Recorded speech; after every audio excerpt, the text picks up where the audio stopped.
하나님이 우리에게 주신 소중한 선물 신구약 성경 66권은 우리에게 두 가지를 교훈합니다. 하나는 가지고 있는 것을 버릴 것을 얘기하고 또 하나는 잡을 것을 이야기합니다. 버릴 것을 제때 버리고 잡을 것을 제때 잡는 사람이 행복한 삶을 살 수 있고 성공한 삶을 살 수 있다고 교훈합니다. 대부분 모든 사람들이 버려야 할 때 버리지 못하고 잡을 때 잡지 못해서 평생을 후회하면서 사는 사람들이 꽤 많습니다. 우리 삶 속에, 우리 인생 속에. 이 동두천 지역에서 얼마 되지 않는 전방 부대에서 일어났던 일들은 우리가 이미 익히 알고 있는 실화들입니다. 어떤 젊은이가 밭에서 일하다가 6.25 전쟁 때 터지지 않았던 불발되었던 박격폭탄을 하나 발견하게 되었습니다. 이 박격폭탄을 보니까 너무 신기하고 또 참 새로워서 이것을 한번 기념으로 잘 간직하고 있어야 되겠다 하고 그 박격폭탄을 가지고 와서 잘 닦아가지고 광을 내고 윤기를 내고 해서 보관하고 있었습니다. 그래서 그 젊은이가 그것을 보관하고 있다가 이제 결혼을 하게 됐죠. 결혼을 해서 결혼하기 전에 버릴까 말까 하다가 그래도 기념인데 가지고 있자 해서 결혼을 해서 이제 아이가 생겼습니다. 그 아이가 생기고 아이가 1살, 2살, 3살, 3살 좀 지나고 좀 초등학교까지는 아직 못 갔지만은 그때는 한창 그 아이가 이 호기심이 많았던 때잖아요. 근데 이 아이가 라디오든 뭐든 뭐 다 부시고 분해하고 집안에 있는 모든 것들을 다 그렇게 하는 이 아이가 집안에 온 집안을 돌아다니다가 이제 그 박격폭탄이 눈에 딱 들어온 겁니다.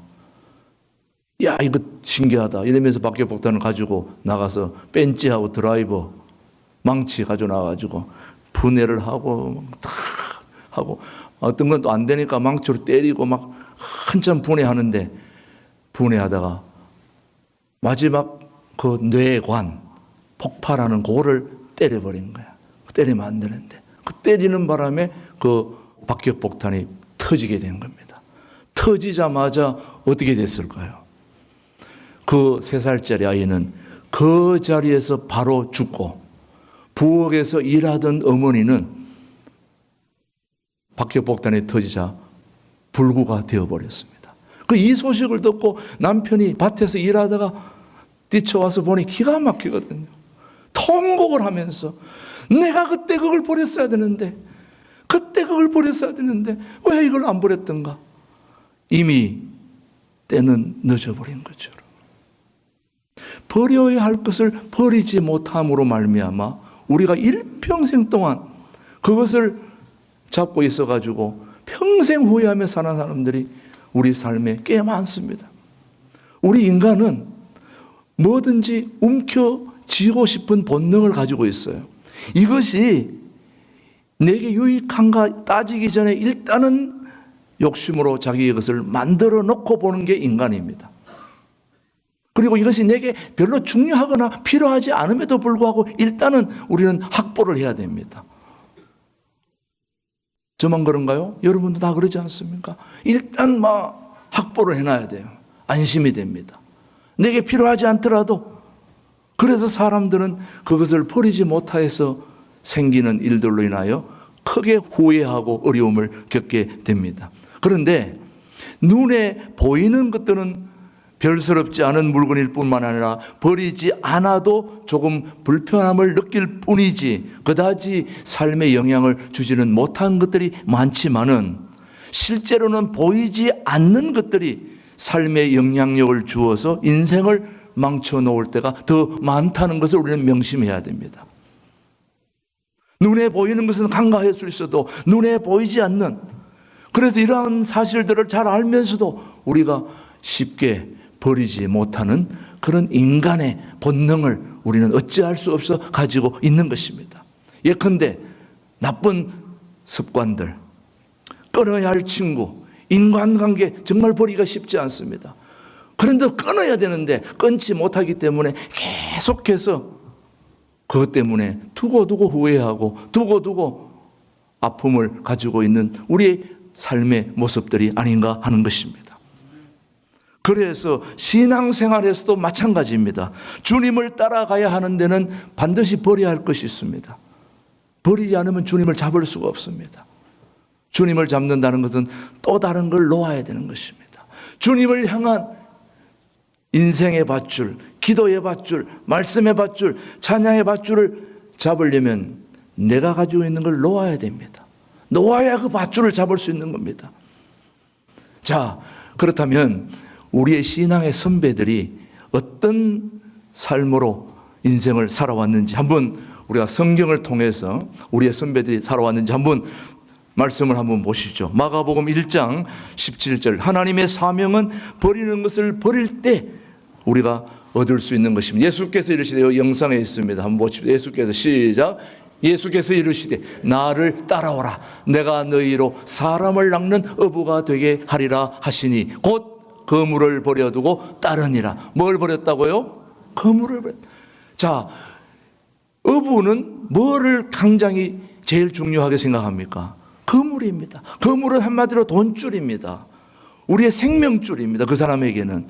그런 경제의 생명줄을 뭐 했다는 거랬습니까? 버려두고 주님을 따랐다고 그랬습니다. 여러분이 소중하게 여기는 돈, 부동산, 여러분이 가장 소중하게 여기는 것들을 놓을 수 있습니까? 그런데 우리 주님의 제자들은 그것을 버려두고 누구를 쫓았습니까? 예수님을 쫓았다는 거예요. 계속해서 마가복음 그 다음 구절 한번 보십시오. 곧 부르시니 시작. 곧 부르시니 그 아버지 세베대를 품꾼들과 함께 배에 버려두고 예수를 따라가니라. 누구를 버렸다고 그랬습니까? 아버지 세베대를 품꾼들과 함께 배에 버려두고 누구를? 예수를 따라가니라. 육신의 부모들까지도 때로는 버려야 된다. 뭐 여러분 꼭 이거 잘못 해석해가지고 오늘 당장 가서 집에 부모를 버리라는 그런 얘기가 아니라 우선순위를 얘기하고 있는 것입니다. 내가 가장 소중하게 여기는 것을 버릴 때 가장 중요한 것을 잡게 된다는 말씀입니다. 그 다음 말씀 빌립보서 3장이네요. 또한 모든 것을 시작. 모든 것을 해로 여김은 내 주 그리스도 예수를 아는 지식이 가장 고상하기 때문이라. 내가 그를 위하여 모든 것을 잃어버리고 배설물로 여김은 그리스도를 얻고. 지금 이 사도 바울의 고백입니다. 아까는 베드로, 안드레, 요한, 야고보들이 지금까지 자기가 소중하게 여겼던 배와 그물을, 아버지 부모를 다 버리고 예수를 쫓았던 믿음의 선배, 제자들을 말씀한 것이고, 이거는 신약 성경의 3분의 1을 기록했던 사도 바울의 고백입니다. 다시 한번 보십시오. 또한 모든 것을 해로 여김은 시작. 또한 모든 것을 해로 여김은 내 주 그리스도의 예수를 아는 지식이 가장 고상하기 때문이라. 내가 그를 위하여 모든 것을 뭐하고 잃어버리고 버리고 배설물로 여김은 그리스도를 얻고. 자, 지금까지 자기가 생각했던 가장 중요한 것들이 예수를 아니까 배설물과 같이 쓰레기와 같았다는 것입니다. 그 쓰레기를 버려야 소중한 예수님을 잡게 되는 것이죠, 여러분. 그래서 오늘 버릴 것을 버리지 않는다면 우리는 절대로 주님을 잡을 수가 없는 것입니다. 자, 오늘 본문 4장 3절을 보시면 여호와께서 이르시되 시작. 여호와께서 이르시되 그것을 땅에 뭐하라 던지라 하시매 곧 땅에 던지니 그것이 뱀이 된지라. 모세가 뱀 앞에서 뭐했다? 피했다. 자, 오늘 본문 말씀에서 손에 있는 지팡이를 뭐하라고 그랬습니까? 던지라고 그랬습니다. 우리 교우 중에 지팡이만 만드는 장로님 한 분 계세요. 우리 앞에 있는 최성도 장로님이 우리 산에 있는 꼬불꼬불한 특이한 나무들을 잘라가지고 지팡이를 만든 것만 해도 꽤 여러 개 있습니다. 제가 하나 달라고 그랬더니 우리 집사람 것까지 2개를 해줬는데 그걸 들고 있으면 모세처럼 보입니다. 딱 들고 있으면 지팡이. 여러분, 지팡이는 왜 있어야 되는 것입니까? 지팡이는 내가 그 지팡이를 넘어지지 않으려고 의지하기 위해서 지팡이는 있는 것입니다. 그 내가 지팡이를 짚고 있지 않으면 내가 넘어지니까 지팡이는 꼭 있어야 되는 것입니다. 나이 드신 분들한테는. 그래서 모세가 지팡이를 들었는데 지팡이를 버리라. 지팡이를 던지라는 것입니다. 그러면 내가 의지하는 모든 것들을 다 지금 얹으라는 것입니다. 버리라는 것입니다. 특히 광야에서 양을 치는 목자들에게 있어가지고 지팡이는 자신의 양떼들을 생명을 지키는 호신의 도구가 지팡이입니다. 양이나 일이나 모든 것들이 달려올 때 지팡이를 가지고 모든 동물들을 쫓아내는 역할을 지팡이가 하게 됩니다. 그런데 하나님께서는 지금 모세에게 네가 지금 의지하고 있는 것과 스스로 자신을 보호하고자 하는 호신의 도구들을 모두 뭐 하라고 얘기하고 있습니까? 던져버리라. 던져버리라. 왜 그랬을까요, 여러분요? 자, 한번 더 생각해 보십시다. 경기에 임하는 자들을 보시면은 올림픽에 나가는 선수들이나 아니면 국제 경기에 나가는 선수들을 보면은 거의 죽음을 불사하면서까지 자기 갖고 있는 모든 것들을 다 버리고 경기에 나가는데 자신의 몸에 걸쳐 있는 모든 것들을 다 줄여야, 몸을 가볍게 해야 좋은 기록을 낼 수 있습니다. 그래서 수영 선수들도 보면 다 그 옷이 그 옷 같지만 그렇지 않습니다. 어떤 게 좀 더 가벼운가? 0.0000g이라도 가벼운 걸 입어야 빨리 기록을 낼 수 있는 겁니다.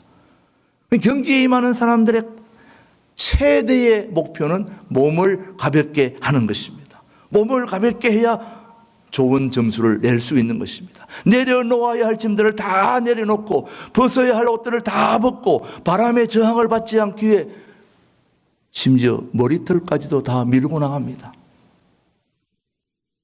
하물며 경기에 좋은 점수를 내려고 이렇게 모든 걸 다 버린다면은 저와 여러분들은 우리 생명을 위해서 목숨까지 우리를 위해 버리신 예수님을 우리는 붙들기 위해서는 우리의 가진 것들을 놓아야 되지 않겠습니까? 버려야 되지 않겠습니까? 이와 같이 주님의 일을 위해서는 우리가 가장 먼저 해야 할 것은 버려야 할 것을 버리는 것입니다. 우리의 영혼을 가볍게 해야 되는 것입니다. 저와 여러분들이 고난이 찾아왔을 때 가장 먼저 해야 될 것은 우리 삶 속에서 버려야 할 것이 무엇인가를 찾는 것입니다. 고난이 왔을 때 그 고난을 털고 우리 주님과 만나기 위해서는 우리 영혼이 가벼워야 되거든요. 신앙은 주님과 만나는 것입니다. 주님과 만나 교제하는 것입니다. 동행하는 것입니다. 주님과 만나 동행하려면 우리의 육신의 무거운 짐들을 다 버리고 가볍게 해야 되는 것입니다. 영혼을 가볍게 해야 되는 것입니다. 그래야 주님 만날 수 있는 것입니다. 주님 함께 동행할 수 있는 것입니다. 제 말이 틀렸는가요? 영혼을 가볍게 해야 됩니다. 여러분, 풍랑 만나보신 분들은 알겠지만 배가 풍랑을 만났을 때 그 선장이 가장 먼저 하는 일이 뭔가요, 여러분? 짐을 무엇을 버릴까를 고민하는 것입니다. 이 파도 또 풍랑 이것을 이기려면 배에 있는 모든 것들을 버려서 배가 잘 항해할 수 있도록 해야 되는데 거기에 불필요한 모든 짐들은 다 버려야 됩니다. 먹을 것까지도 버려야 되는 것입니다. 얼마나 중요한 결단입니까? 이거는 정말 생명의 문제인 것입니다. 그래서 여러분, 항해하는 선장이 가장 중요하게 어려움이 왔을 때 생각하는 것은 무엇을 먼저 버릴까? 무엇을 나중에 버릴까? 이것이 가장 큰 문제인 것입니다. 사랑하는 교우 여러분, 때에 따라서는 정말 값비싼 것들도 우리는 버려야 됩니다. 나의 생명을 건지기 위해서인 것이죠. 여러분이 신앙생활 하면서 정말 이것만큼은 내가 못 버리겠다 하는 것이 있을 거예요. 분명히. 이것만큼은 내가 못 버리겠다 생각하는 분들이 분명히 있을 것입니다. 그런데 그것마저도 놓아야 되는 것입니다. 저는 오늘 오후 임직식을 앞두고 또 우리가 다시 한번 이제 다음 주에 신광교회로 우리가 가서 새로운 시대를 열기 위해서는 그동안 우리가 가지고 있는 모든 짐들을 다 내려놓아야 됩니다. 버려야 합니다, 여러분. 그래야 새로운 것을 잡을 수 있다고 저는 믿습니다. 그런 거 없이 내가 가지고 있던 걸 주장하고 그걸 가지고 나가서는 절대로 좋은 걸 잡을 수가 없는 것입니다. 예전에 제가 새벽 기도에도 한번 말씀드렸지만 괌에서 감리교회, 침례교회, 장로교회 연합을 했는데요. 둘의 교회로 다 통합이 됐어요. 통합이 됐는데 감리교회 짐, 침례교회 짐 다 함께 가져왔는데 보니까 짐이 장난이 아니었어요. 한 교회가 가지고 있는 짐이 보통 짐이 아니잖아요. 다 모으니까 얼마나 많은지 몰라요. 뭐 하는 게 고민일까요? 버리는 게 고민이에요. 가져오는 게 중요한 게 아니에요. 어떤 걸 버리고 어떤 걸 안 버리느냐 하는데 고민이 많더라고요. 근데 그 중에 감리교회가 제일 먼저 교회를 시작해 놓으니까 쓸만한 게 한 개도 없더라고요. 다 옛날 거더라고요. 그 성도들한테는 말 못하고 목사님한테 어떻게 쓸만한 게 한 개도 없습니까? 다 버려야 되겠습니다. 성도들이 있는 데서는 말을 못했지만 뒤로 그거 버리느라고 혼났습니다. 아주. 도래 교회는 나중에 했기 때문에 그래도 새 거들이라서 그냥 아쉬웠었지만 여러분 버려야 할 거 버려야 되는 것입니다. 새로운 역사를 위해서 내 인생의 새로운 출발을 위해서 과감하게 버려야 됩니다. 내려놓아야 됩니다. 그래야 우리는 육체도 가볍고 영혼도 가벼워서 주님과 동행하는데 행복함을 누릴 수 있는 것입니다, 여러분. 그런데 더 소중한 거는 버릴 거 버리고 다 해도 버리는 데서 그치면 아무것도 아닙니다. 버리고 난 뒤에 잡아야 할 걸 잘 잡는 게 지혜로운 성도인 것입니다. 자, 오늘 한번 4절 말씀 한번 다시 보십시다. 4절 말씀 여호와께서 시작. 그 꼬리를 잡아라. 그가 손을 내밀어 그것을 잡으니 그의 손에서 뭐가 된지라? 방해가 된지라. 자, 현대 과학적 사고로 볼 때에 뱀은 도저히 인간의 적수가 될까요? 안 될까요? 안 됩니다. 자, 우리 두레마을 주변에도 독이 있는 살무사들이 꽤 많아요. 그 살무사들 독 가지고 있으면 우리가 물리면 때로는 죽기도 하고 그러겠지만은, 자, 우리 두레자연마을에 사시는 분들이 그 살무사 때문에 두레마을을 포기하고 나가야 될까요? 아니죠. 잡아서 껍질을 안 벗기더라도 해야 됩니다. 잡아야 됩니다. 현대의 과학적 사고로 볼 때 절대로 뱀은 우리 인간의 적수가 될 수 없습니다. 뱀이라는 동물, 인류의 적수가 분명히 될 수 없습니다. 그런데 이 뱀을 영적인 의미에서 뱀은 다른 것입니다. 우리가 살아있는 물뱀, 꽃뱀, 그 다음에 독뱀, 방울뱀, 이런 것들은 우리 인간의 적수가 될 수가 없어요. 그런데 오늘 이 말씀에서 얘기하는 것은 영적인 의미에서 뱀은 다릅니다. 뱀은 인간을 유혹하고 타락하게 하여 죽음에 이르게 하는 원수입니다. 하나님의 백성을 상해하는 사단의 세력을 상징하는 게 바로 뱀입니다. 그래서 오늘 본문에서는 하나님의 택함을 받은 이스라엘을 압제하는 애굽의 왕권을 우리는 잡아서 없애야 된다는 말씀을 하고 있는 것입니다. 그걸 싸워서 우리는 이겨야 된다는 거예요. 다시 말해 하나님께서 모세에게 내 손을 내밀어 뭘 잡으라고 그랬죠? 꼬리를 잡아라. 꼬리를. 현재 이스라엘 백성을 학대하고 압제하며 말로 다 할 수 없는 고역을 치르게 하는 그 애굽의 바로를 잡아라 하는 말씀이에요. 우리는 더 한 단계 나아가서 애굽의 바로를 잡아서 없애버리는 살아계신 하나님의 능력을 잡아야 되지 않겠냐 이거예요. 흥미로운 것은 하나님께서 잡으라고 하신 부분이 왜 하필이면 뱀의 꼬리라고 했을까요, 여러분?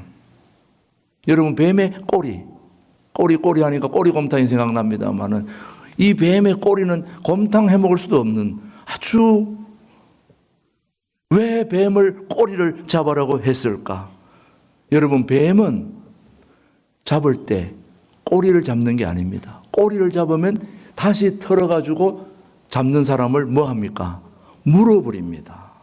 그래서 우리가 꼬리를 잡는, 뱀의 꼬리를 잡는다는 것은 한마디로 나를 잡아 잡수세요 하는 그런 거 똑같습니다. 뱀한테 나를 물으라고 하는 그거 똑같다는 거예요.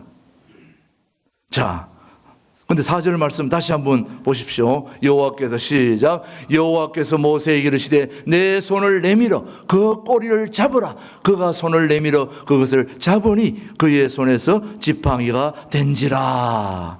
하나님께서는 모세가 뱀의 꼬리를 잡으라고 말씀하셨는데 이게 도대체 어떤 연유일까? 자, 오늘 여기에서 이제 저와 여러분이 이 소중한 의미를 잘 깨달아야 된다는 말씀입니다. 우리의 상식으로는 뱀을 잡을 때는 꼬리를 잡아서는 100% 물리니까 어디를 잡아야 됩니까? 목을 꼭 잡아야 됩니다. 목을 꼭 잡으면 꼼짝 못합니다. 목을 꼭 잡아가지고 살모사는 꼬챙이를 가지고 안에 이빨을 빼버리면 독사도 이빨만 빼버리면 아무것도 안 해요. 손 집어넣어도 아무 상관없어요.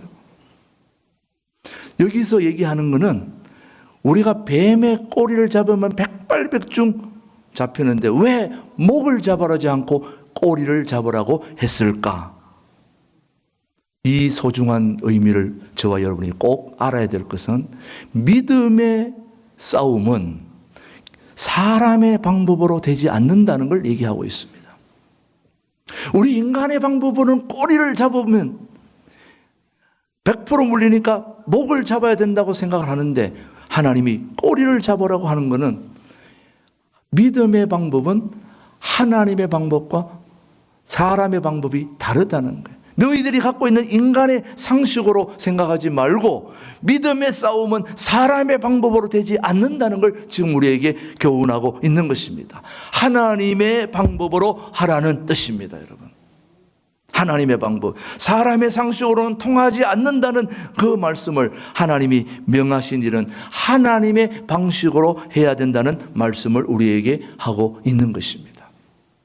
자, 오늘 우리 다음 갈라디아서 말씀을 보시면은 우리가 언제나 육체로 시작해서 육체로 끝나는데 그것이 아니라는 거예요. 다가 너희가 시작. 너희가 이같이 어리석으냐? 성령으로 시작하였다가 이제는 뭘로? 육체로 마치겠느냐? 왜 우리가 성령으로 시작해서 육체로 마치면 안 되잖아요. 육체로 시작했다 할지라도 마지막에는 뭘로 마쳐야 됩니까? 성령으로 마쳐야 된다는 것이. 오늘 저와 여러분은 믿음의 싸움은 세상 방법이 아닌 하나님의 방법으로 해야 됩니다. 제가 해외 괌에 있을 때에 그 괌이 2차 세계대전 때 미국하고 일본이 격렬하게 격전지를 벌였던 곳이 바로 괌입니다. 둘이 싸움을 해가지고 어떤 때는 일본 사람이 반자이 하면서 만세하면서 차지했을 때가 있었고 또 미국 군함이 들어와서 또 차지해서 뒤바뀌기도 하고 그래서 결국은 지금 미국이 관장하고 있습니다만은 그 2차 세계대전 때 그 사용했던 무기들이 아직도 그 괌 땅에 많이 묻혀 있습니다. 그 지난번에 어떤 목사님이 거기 사택으로 살다가 다른 도로 이사를 해야 되는데 한동안 집에를 못 들어갔어요. 왜 집에 못 들어갔느냐? 갑자기 토목 공사를 하다가 폭탄이 큰 게 나와가지고 그 폭탄이 딱 발견되면 미국 사람들은 일체 그 근방의 모든 통행을 금지시킵니다. 우리 한국 사람들은 그거 나오면은 금방 와서 찾아가지고 어떻게 해버리는데 미국 사람들은 그 일대 모든 일대를 다 통제하고 그 안에 사는 사람들은 다 호텔로 옮깁니다. 호텔로 옮겨가지고 공짜로 그 해결될 때까지 그렇게 하거든요. 그 나중에 알고 봤더니 그 안에 폭탄이 밑에 있었던 거예요. 그거를 캐가지고 안전한 곳으로 버릴 때까지 많은 사람들이 그들이 들어가지도 못하고 피해를 입고 있었던 거죠. 우리 사람을 해하는 그런 모든 것들은 빨리 제때 해결해서 버려야 됩니다. 버리고 안전하게 해야 되듯이 오늘 저와 여러분이 살고 있는 이 세상은 하나님이 주신 교훈대로 버릴 것은 버리고 잡을 것은 잡아야 우리 인생에 행복이 주어지는 것입니다. 오늘 저는 우리 동두천 두레교회 모든 교우들이, 또 이 말씀을 듣는 우리 모든 교우들이 내 인생에서 버려야 할 것이 있다면 빨리 버릴 수 있게 주님 도와주십시오. 빨리 제거해가게 도와주십시오. 그리고 내 인생에서 잡아야 할 주님의 능력의 손길, 기도의 줄, 사랑의 줄, 행복의 줄, 말씀의 줄은 지금 빨리 잡게 하여 주시옵소서.